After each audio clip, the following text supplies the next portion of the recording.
जय हिंद साथियों। दोस्तों आप लोग कैसे हो? आशा करता हूँ आप लोग अच्छे ही होंगे। दोस्तों आज आप लोगों के लिए पूरे टॉप 30 क्वेश्चन लेके आया हूँ, जिसमें से आप लोगों को सामान्य ज्ञान का 15 क्वेश्चन देखने को मिलेगा और सामान्य विज्ञान का 15 क्वेश्चन देखने को मिलेगा। तो आज जो आप लोगों को टॉप क्वेश्चन बताने जा रहा हूँ, इसमें से दोस्तों 100% है कि एग्जाम में देखने को मिलेगा। क्योंकि दोस्तों मैं जो भी क्वेश्चन बनाता हूँ ना, सारा क्वेश्चन देख देख के खोज खोज के मैं आप लोगों को बताता हूँ, ठीक ना। ऐसा नहीं कि अपना मन से बता देता हूँ आप लोगों को। जो भी क्वेश्चन लगता है मेरे हिसाब से आएगा। ऐसे तो मैं भगवान नहीं हूँ, ठीक ना, लेकिन जितना भी कोशिश करके बताता हूँ, यहाँ से आप लोगों को 100% है देखने को क्वेश्चन मिलेगा। तो आप लोग इस टॉप 30 क्वेश्चन को ध्यान से देखना और लास्ट में कमेंट करके जरूर बताना कि आप लोगों का कितना क्वेश्चन सही हुआ है। चाहे आप लोग मेल हो चाहे फीमेल हो, चाहे आप लोग जीडी के लिए तैयारी करते हो, चाहे आप लोग ट्रेडमैन के लिए तैयारी करते हो, चाहे आप लोग WMP हो या लड़की हो, तो आप लोगों के लिए भी क्वेश्चन काफी अच्छा खासा रहने वाला है। तो आप लोग ध्यान से देखना और आप लोगों को अब थोड़ा भी नहीं बैठना है, ठीक ना। दुगुना मेहनत जारी कर देना है। आप लोगों का ऑनलाइन अगला महीना से शुरू हो जाएगा, तो आप लोग इस बात को अच्छे से याद रखना। तो मैं क्वेश्चन को शुरू करने से पहले आप लोगों को एक लाइन सुना देता हूं, ताकि आप लोगों को मोटिवेशनल उस लाइन से मिलेगा। और लाइन सुनने के बाद आप लोग कमेंट बॉक्स में भी जरूर बताना कि आप लोगों को वो लाइन कैसा लगा, ठीक ना। आप लोगों का लाइन है, खुद ही को कर बुलंद इतना कि हर तकदीर से पहले खुदा बंदे से पूछे पूछे बात तेरी राजा क्या है, ठीक ना। आप लोगों को पूछेगा तकदीर से पहले, तो आप लोग मेहनत करोगे तभी तो कोई पूछेगा आपको। मेहनत नहीं करोगे, बदन पे वर्दी नहीं रहेगा, तो फिर कोई क्यों पूछेगा, ठीक ना। तो जो आपके ऊपर अभी हंसता है, मजाक उड़ाता है, आपको ताना मारता है, तो उसको कुछ नहीं बोलना है। बस सिर्फ आप लोगों को तैयारी करना है। क्योंकि मैं अच्छे अच्छे को देखा हूँ जो डिफेंस लाइन में जाने के लिए तैयारी करता है, उसको हमेशा हर एक इंसान ताना मारते रहता है, ठीक ना, लेकिन वो जवाब नहीं देता है। ऐसे तो शेर जैसा होता है।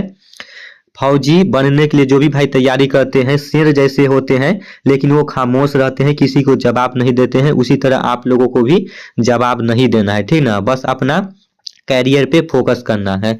आप लोगों का पहला क्वेश्चन है, चीन का प्रसिद्ध धार्मिक विद्वान ह्वेन सांग किसके शासन काल में आया है, बताओ। चंद्रगुप्त मौर्य, कनिष्क, हर्षवर्धन, इनमें से कोई नहीं।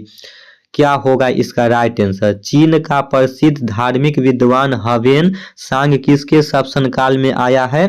तो इसका राइट आंसर होगा ऑप्शन नंबर सी, हर्षवर्धन के काल में आया था, ठीक ना। आप लोग अच्छे से याद रखना।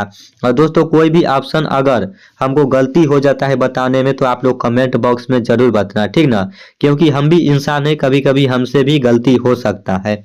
2 नंबर आप लोगों का क्वेश्चन है, निम्न में से किस राज्य में समुद्र तट नहीं है? निम्न में से किस राज्य में समुद्र तट नहीं है? बिहार, मध्य प्रदेश, उत्तर प्रदेश, इनमें से कोई नहीं। बताओ वह कौन सा राज्य है जिसमें समुद्र तट नहीं है? तो वह राज्य आपका हो जाता है Madhya Pradesh. Option number B होगा, मध्य प्रदेश आपका इज राइट आंसर हो जाता है, ठीक ना। तो आप लोग ध्यान से याद रखना। 3 नंबर आप लोगों का क्वेश्चन है, इंटरपोल का मुख्यालय कहाँ स्थित है? इंटरपोल है उसका मुख्यालय कहाँ स्थित है? जिनेवा में, लियोन में, लंदन में, अमेरिका में? बताओ इंटरपोल का मुख्यालय कहाँ स्थित है? तो भाई ये जो स्थित है लियोन में है, ठीक ना। ऑप्शन नंबर बी होगा, इंटरपोल का मुख्यालय कहाँ स्थित है? तो लियोन में है। 4 नंबर आप लोगों का क्वेश्चन है, कथकली नृत्य भारत के किस राज्य से जुड़ा है? बताओ। राजस्थान से, गुजरात से, बिहार से, केरल से? आप लोगों को ये क्वेश्चन याद होना चाहिए। ये क्वेश्चन मैं आप लोगों को बता चुके हैं। कथकली नृत्य भारत के किस राज्य से जुड़ा है? तो ऑप्शन नंबर डी होगा, केरल राज्य से जुड़ा है, ठीक ना। आप लोग अच्छे से याद रखना। 5 नंबर आप लोगों का क्वेश्चन है, महात्मा गांधी ने असहयोग आंदोलन कब शुरू किया था? महात्मा गांधी ने असहयोग आंदोलन कब शुरू किया था? 1972 ईस्वी, 1995 ईस्वी, 1890 ईस्वी, 1920 ईस्वी? इसका इज राइट आंसर क्या होगा? बताओ आप लोग। महात्मा गांधी ने असहयोग आंदोलन कब शुरू किया था? तो इसका राइट आंसर होगा ऑप्शन नंबर सी होगा। 1890 ईस्वी में शुरू किए थे, ठीक ना। उसके बाद 6 नंबर आप लोगों का क्वेश्चन है, सबसे अधिक आबादी वाला देश कौन सा है? सबसे अधिक आबादी वाला देश कौन सा है? Bharat, America, Australia, Pakistan. बताओ इसका इज राइट आंसर क्या होगा? सबसे अधिक आबादी वाला देश कौन सा है? तो इसका राइट आंसर होगा ऑप्शन नंबर ए होगा भारत, ठीक ना। भारत देश है सबसे अधिक आबादी वाला देश भारत है। 7 नंबर आप लोगों का क्वेश्चन है, एशियाई खेल कितने साल बाद होता है? एशियाई खेल है यह कितने साल बाद होता है? 2 साल बाद, 5 साल बाद, 3 साल बाद, 4 साल बाद। बताओ एशियाई खेल है कितने साल बाद होता है? तो ऑप्शन नंबर डी होगा, 4 साल बाद होता है एशियाई खेल, ठीक ना। तो आप लोग अच्छे से याद रखना। 8 नंबर आप लोगों का क्वेश्चन है, सबसे पहले एशियाई खेल कहाँ हुआ था? सबसे पहले प्रथम एशियाई खेल कहाँ हुआ था? रूस में, अमेरिका में, भारत में, जापान में। बताओ क्या होगा? सबसे पहले एशियाई खेल कहाँ हुआ था? तो भाई हमारा भारत देश में हुआ था, ठीक ना। भारत देश हमारा महान है और महान ही रहेगा। और एक भारत देश ऐसा है जो इस देश के मिट्टी में आने के लिए दूसरे देश का लोग तरसते हैं। अब पता नहीं इस देश के मिट्टी में क्या है जो दूसरे देश के लोग भारत देश में आने के लिए तरसते हैं। तो बहुत ही भारत देश अच्छा है, ठीक ना। तो आप लोग इसको अच्छे से याद रखना। सबसे पहले एशियाई खेल कहाँ हुआ था? तो भारत देश में हुआ था। आप लोग इसको याद रखना। और भारत की राजधानी कहाँ है? तो दोस्तों दिल्ली हो जाता है। भारत की राजधानी कहाँ है? तो दिल्ली है। आप लोग अच्छे से याद रखना। दिल्ली का पुराना नाम क्या था? आप लोग कमेंट बॉक्स में बताना दिल्ली का पुराना नाम। 9 नंबर आप लोगों का क्वेश्चन है, 2026 में एशियाई खेल कहाँ होगा? अभी 25 चल रहा है, ठीक ना। 25 के बाद आप लोगों का 26 में जो एशियाई खेल होगा कौन सा देश में होगा? भारत में, अमेरिका में, ऑस्ट्रेलिया में, जापान में। बताओ इसका इज राइट आंसर क्या होगा? 2026 में एशियाई खेल कहाँ होगा? तो भाई इसका राइट आंसर होगा ऑप्शन नंबर डी, जापान देश में होगा। 2026 में एशियाई खेल कहाँ होगा? तो जापान में होगा, ठीक ना। 10 नंबर क्वेश्चन है, राष्ट्रीय कैंसर जागरूकता दिवस कब मनाया जाता है? राष्ट्रीय कैंसर जागरूकता दिवस कब मनाया जाता है? 5 फरवरी, 2 मार्च, 8 जुलाई, 7 नवंबर। बताओ इसका इज राइट आंसर क्या होगा? राष्ट्रीय कैंसर जागरूकता दिवस कब मनाया जाता है? तो इसका राइट आंसर होगा ऑप्शन नंबर डी, 7 नवंबर को मनाया जाता है, ठीक ना। अपना मेमोरी में सेट करते चलना। अगर मेमोरी में सेट नहीं होता है तो भाई कॉपी कलम कब काम आएगा, उस पर लिखते चलना है आप लोगों को। 11 नंबर क्वेश्चन है, राष्ट्रीय प्रतीक में सत्यमेव जयते कहाँ से लिया गया है? बताओ आप लोग। मुंडकोपनिषद से, महाभारत से, रामायण से, इनमें से कोई नहीं। राष्ट्रीय प्रतीक में सत्यमेव जयते कहाँ से लिया गया है? तो इसका राइट आंसर होगा ऑप्शन नंबर ए होगा, ठीक ना। मुंडकोपनिषद से लिया गया है। तो आप लोग ध्यान से याद रखना। 12 नंबर क्वेश्चन है, शिवाजी ने सूरत को कितनी बार लूटा था? बताओ शिवाजी ने सूरत को कितनी बार लूटा था? 5 बार, 10 बार, 8 बार, 2 बार। क्या होगा इसका राइट आंसर? इससे पहले भी ये क्वेश्चन आप लोगों को बता चुके हैं। शिवाजी ने सूरत को कितनी बार लूटा था? तो 2 बार लूटा था, ठीक ना। ऑप्शन नंबर डी होगा, याद रखना ऑप्शन नंबर डी होगा, 2 बार लूटा था। 13 नंबर आप लोगों का क्वेश्चन है, राष्ट्रीय अनुसूचित जनजाति के प्रथम अध्यक्ष कौन थे? राष्ट्रीय अनुसूचित जनजाति के प्रथम अध्यक्ष कौन थे? अनंत सिंह, कुंवर सिंह, नंद कुमार, इनमें से कोई नहीं। क्या होगा इसका राइट आंसर? बताओ इसका राइट आंसर होगा ऑप्शन नंबर बी होगा, कुंवर सिंह आपका इज राइट आंसर हो जाएगा। राष्ट्रीय अनुसूचित जनजाति के प्रथम अध्यक्ष कौन थे? तो कुंवर सिंह आपका इज राइट आंसर हो जाता है। 14 नंबर क्वेश्चन है, ट्रैक शब्द किस खेल से संबंधित है? बताओ ट्रैक शब्द किस खेल से संबंधित है? क्रिकेट से, कबड्डी से, एथलेटिक्स से, हॉकी से। बताओ इसका इज राइट आंसर क्या होगा? ट्रैक शब्द किस खेल से संबंधित है? तो इसका राइट आंसर होगा ऑप्शन नंबर सी, एथलेटिक्स से संबंधित है, ठीक ना। आप लोग ध्यान से याद रखना।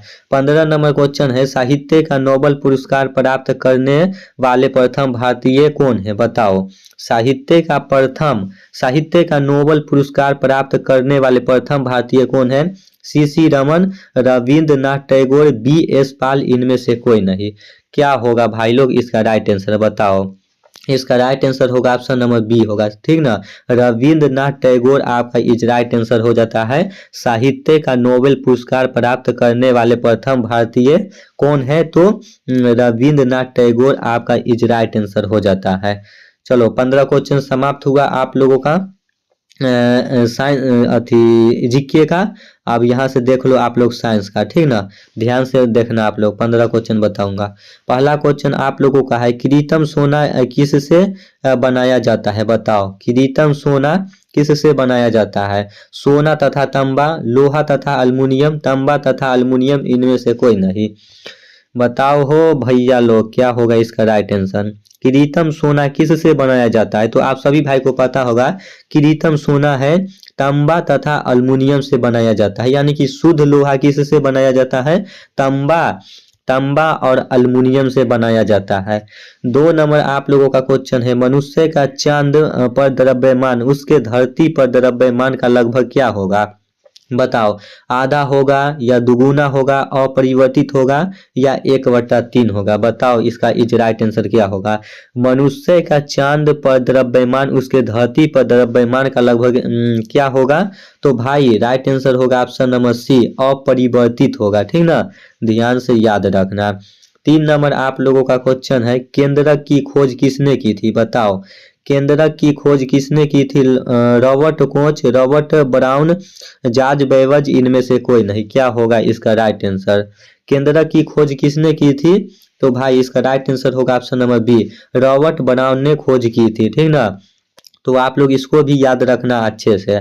4 नंबर आप लोगों का क्वेश्चन है, लोहे का परमाणु क्रमांक संख्या क्या है। लोहे का परमाणु क्रमांक संख्या क्या है, 8, 10, 5, 26, बताओ क्या होगा इसका राइट आंसर। लोहे का परमाणु क्रमांक संख्या क्या है, तो 26 हो जाता है, ठीक ना। ऑप्शन नंबर डी होगा 26, आप लोग ध्यान से याद रखना। 5 नंबर क्वेश्चन है, कार्बन का षष्ठकोणीय संरचना वाला अपरूप है, बताओ। कार्बन का षष्ठकोणीय संरचना वाला अपरूप है, हीरा, ग्रेफाइट, कार्बन ब्लैक, इनमें से कोई नहीं। क्या होगा इसका राइट आंसर, बताओ आप लोग। कार्बन का षष्ठकोणीय संरचना वाला अपरूप कौन सा है, बताओ इसका राइट आंसर क्या होगा। इसका राइट आंसर होगा ऑप्शन नंबर बी, ग्रेफाइट हो जाता है, ठीक ना। ध्यान से याद रखना आप लोग। 6 नंबर आप लोगों का क्वेश्चन है, मॉन्टेक्स जांच किस रोग की पहचान करती है, पोलियो, कैंसर, टीबी, मलेरिया, बताओ। मोन्टेक्स जांच किस रोग की पहचान करती है, तो टीबी, टीबी आपका इज राइट आंसर होगा, ठीक ना। मोन्टेक्स जांच किस रोग की पहचान करती है, तो टीबी, टीबी रोग की पहचान करती है, आप लोग अच्छे से याद रखना। 7 नंबर क्वेश्चन है, हिस्टोलॉजी किससे संबंधित है, बताओ। विषाणु, ऊतक, कोशिका, इनमें से कोई नहीं। क्या होगा इसका राइट आंसर। हिस्टोलॉजी किससे संबंधित है, विषाणु, ऊतक, कोशिका, इनमें से कोई नहीं। तो इसका राइट आंसर होगा ऑप्शन नंबर बी, ऊतक से संबंधित है। हिस्टोलॉजी किससे संबंधित है, ऊतक से संबंधित है, ऑप्शन नंबर बी होगा। 8 नंबर आप लोगों का क्वेश्चन है, रक्त का शुद्धिकरण कहाँ होता है, बताओ। फेफड़ा में, यकृत में, किडनी में, इनमें से कोई नहीं। क्या होगा इसका राइट आंसर। रक्त का शुद्धिकरण कहाँ होता है, तो भाई लोग आप सभी भाई को पता होगा किडनी में होता है, ऑप्शन नंबर सी होगा। रक्त का शुद्धिकरण कहाँ होता है, किडनी में होता है। 9 नंबर क्वेश्चन है, मानव शरीर की सबसे छोटी ग्रंथि क्या है, यकृत है, पीयूष है, त्वचा है, इनमें से कोई नहीं। बताओ मानव शरीर की सबसे छोटी ग्रंथि क्या है, तो भाई पीयूष हो जाता है, ठीक ना। मानव शरीर की सबसे छोटी ग्रंथि कौन सा है, तो पीयूष, पीयूष आपका इज राइट आंसर हो जाएगा। 10 नंबर क्वेश्चन है, निम्न में से कौन सी प्रोटीन दूध में पाई जाती है, बताओ। मायोसिन, केसिन, गोसिपिन, इनमें से कोई नहीं। निम्न में से कौन सी प्रोटीन दूध में पाई जाती है, तो भाई केसिन हो जाएगा, ठीक ना। ऑप्शन नंबर बी होगा, केसिन है जो दूध में पाई जाती है, तो आप लोग अच्छे से याद रखना, केसिन प्रोटीन। 11 नंबर क्वेश्चन है, वॉशिंग मशीन का कार्य सिद्धांत है, अपोहन, विसरण, अपकेंद्रण, इनमें से कोई नहीं। बताओ वॉशिंग मशीन का कार्य सिद्धांत है, बताओ क्या होगा। इसका राइट आंसर होगा ऑप्शन नंबर सी, अपकेंद्रन आपका इज राइट आंसर हो जाता है। 12 नंबर आप लोगों का क्वेश्चन है, प्रकाश की चाल सर्वाधिक होती है। प्रकाश की चाल सर्वाधिक होती है ठोस में, द्रव में, गैस में, निवारण में। बताओ प्रकाश की चाल सर्वाधिक होती है क्या चीज में होता है, तो निर्वाण में होता है, ठीक ना। आप लोग अच्छे से याद रखना। 13 नंबर आप लोगों का क्वेश्चन है, लोहे पर जंग लगने पर शुद्ध लोहे की मात्रा क्या है। बताओ बढ़ती है, घटती है, दोनों इनमें से कोई नहीं। क्या होगा इसका राइट आंसर। लोहे पर जंग लगने पर शुद्ध लोहे की मात्रा घटती है या बढ़ती है। तो आप सभी भाई को पता होगा, जब शरीर में भाई बीमारी आता है या जब आप बूढ़े हो जाते हो तो आपका आयु कमता है ना, तो वो उसी तरह ये भी क्वेश्चन आप लोग मान लो, लोहे पर जंग लगने पर शुद्ध लोहे की मात्रा क्या होगा, घटेगी, ठीक ना, उसका आयु कम जाएगा। तो आप लोग इसको ध्यान से याद रखना। 14 नंबर क्वेश्चन है, धातुओं का राजा किसे कहा जाता है। ये तो सभी भाई को पता होगा, धातुओं का राजा भाई सोना को कहा जाता है, ठीक ना। ये क्वेश्चन आएगा तो आशा करता हूँ आप लोग गर्दा फाड़ के आओगे, ठीक ना, गर्दा मचा के आओगे एग्जाम में। धातुओं का राजा किसे कहा जाता है, तो सोना को कहा जाता है। ये तो बताने की जरूरत नहीं है, बाकी याद रहेगा तभी तो गर्दा मचाओगे, ठीक ना। तो याद रखना, हर एक क्वेश्चन जरूरी है। लास्ट क्वेश्चन है 15 नंबर, रेड पेंसिल में रेड का प्रतिशत कितना होता है। 20, 10, 5, 0। बताओ रेड पेंसिल में रेड का प्रतिशत कितना होता है, तो इसका राइट आंसर होगा ऑप्शन नंबर डी, 0% होता है, ठीक ना। तो आप लोग इसको भी अच्छे से याद रखना।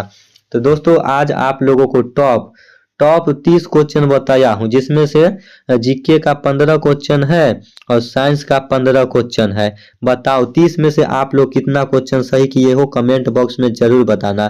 साथ ही साथ आज का क्लास आप लोगों को कैसा लगा ये भी बताना, ठीक ना। समझ में आता है नहीं आता है मेरा क्लास ये भी बताना। अगर गलती सलती अगर कुछ भी बताते हैं आप लोगों को, अपनी बातें जरूर कमेंट बॉक्स में बताना। आप लोगों का एक कमेंट मेरे लिए हौसला बहुत ही ज़्यादा दिलाएगा, ठीक ना। तो दोस्तों मैं फिर नेक्स्ट वीडियो में आ रहा हूँ, नेक्स्ट क्वेश्चन भी लेके आप लोगों के लिए। तब तक जय हिंद, जय भारत, वंदे मातरम।